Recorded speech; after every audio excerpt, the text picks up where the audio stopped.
안녕하십니까. 뉴스를 보는 세상입니다.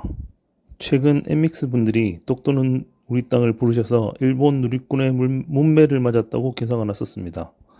MX 분들은 역시 노래를 잘 부르시는 것 같습니다. 그에 맞춰서인지 오늘 뉴스 중에 윤석열 정부의 이상한 독도 방어 훈련 3가지가 사라졌다라는 말씀을 하시는 기사가 있었습니다. 저도 이쪽으로 조금 지식이 있어서 뭔가 기사 내용이 과장이 있는 것 같아 확인해 보았습니다. 제가 오늘 본 기사입니다. 저 기사에서 말하는 3가지는 상륙 저지용 육상 병력이 없어졌다. 가상의 적인 일본이 제외되었다. 정부의 실행 의지가 없다입니다. 정말인지 한번 살펴보겠습니다. 보시는 표는 2017년부터 2023년까지 독도 방어 훈련을 실시한 내용입니다. 기사에서 말한 대로 반박할 여지 없이 상륙 전력은 제외되었네요. 그런데 다만 이것이 윤석열 정부에서 사라진 것은 아닌 것 같은데요. 표에서와 같이 2020년은 코로나라 어쩔 수 없었겠지만 2021년도 특별한 사유 없이 상륙 병력을 미참가했습니다.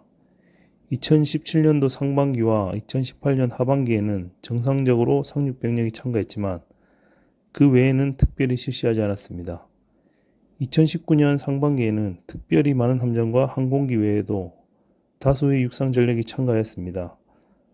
여기에는 특별한 사유가 있었는데 정치적 논란이 있을 수 있어서 각자 기사를 찾아보시길 추천드립니다. 이 기회에 말씀드리자면 저는 기사의 사실 여부를 보는 것이지 어느 쪽의 정치가 옳다 그르다를 판단하고 싶지는 않습니다. 어쨌든 결과적으로 상륙 전력은 제외된 것이 맞는 것으로 보입니다.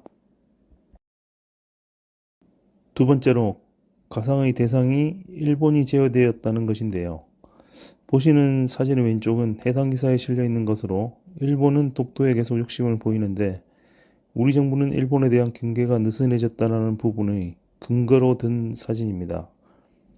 이 사진을 첨부하며 19년 이후부터 작년까지의 자료를 가지고 있지만 너무 많아 표시하지 않았다고 하셨습니다. 그에 대해 오른쪽 사진을 보시면 19년 기사인데요. 독도 근처의 일본 순시선은 매년 100여회 활동을 해왔다고 말하고 있습니다. 현재까지도 그런 것으로 확인하고 있습니다. 독도는 분명 우리 땅이 맞습니다. 그래도 국제법상 민간 선박인 순시선이 우리 영해 12해리 외곽에 있는 것은 저지할 수가 없는데요. 그리고 저 활동 중에 우리 해경 함정 등의 대응을 살펴보면 방치하지 않았다는 것을 알 수 있을 것 같습니다. 그런데 그 부분에 대한 내용은 없더라고요. 결론적으로는 가상의 대상인 일본이 빠진 것은 사실입니다. 다만 이 부분에 대해서는 정치적으로 많은 논쟁거리가 있을 것으로 보입니다.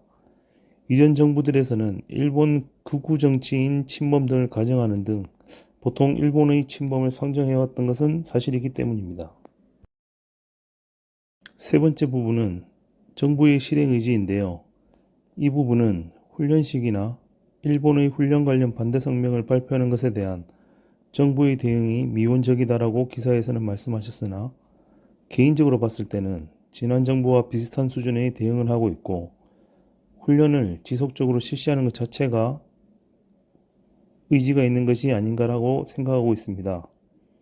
결론적으로 보면 상륙 전력은 없었다라는 것은 사실, 가상의 적이 일본이 아니다라는 부분도 사실, 정부의 의지 부분은 논쟁거리가 있다라고 말씀드리고 싶습니다. 다만 다소의 축소 및 과장된 부분은 있었던 것으로 보입니다. 끝으로 기사에 독도의 멋진 사진 2개가 첨부되어 있어서 여러분들께 보여드리며 끝 마칩니다.